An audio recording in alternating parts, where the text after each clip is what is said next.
There's a text message where Johnny promises total global humiliation for you. Do you feel like that came true?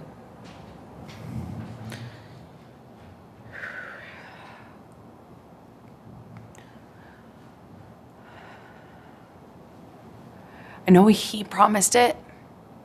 I testified to this. I'm not a good victim, I get it. I'm not a likable victim. I'm not a perfect victim. But when I testified, I asked the jury to just see me as human and hear his own words, which is a promise to do this. It feels as though he has. Having been found liable, are you nervous, as we are here today, about what you can say now? Of course. I took for granted what I assumed was my right to speak. Do you feel like you could be sued again by him for defamation?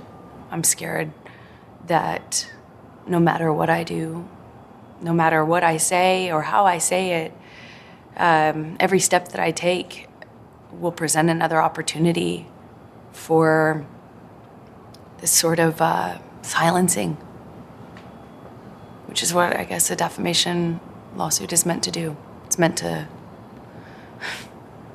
take your voice. Life had seemingly moved on, and you decide to write an op-ed. Why did you do that? Because the op-ed wasn't about my relationship with Johnny.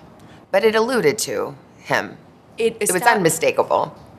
You know, what the op-ed was about was,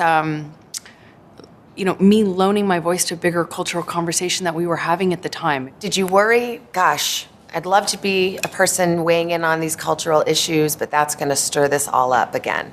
I obviously knew it was important for me not to make it about him or to do anything like defame him. I had lawyers, teams of lawyers, review all the drafts of this.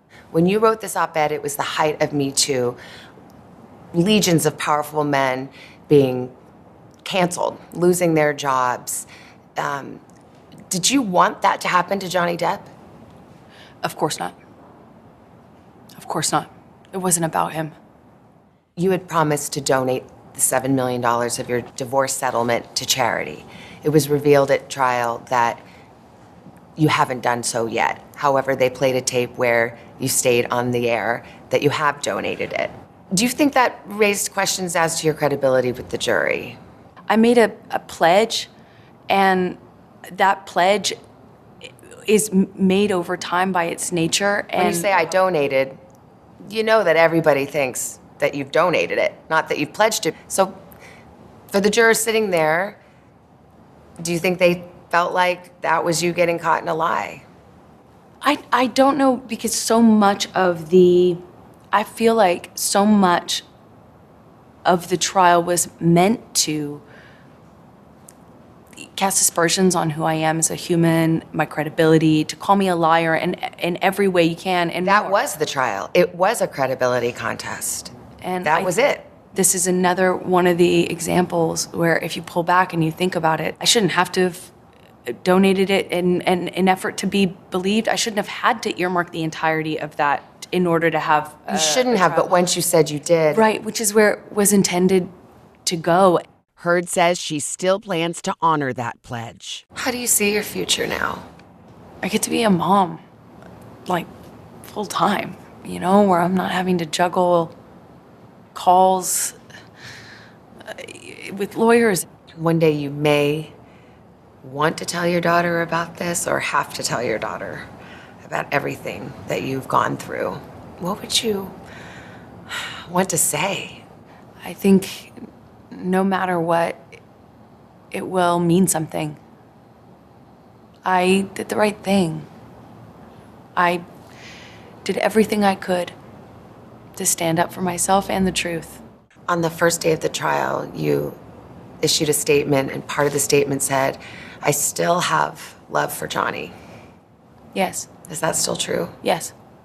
After everything? Absolutely. Absolutely. I love him. I loved him with all my heart.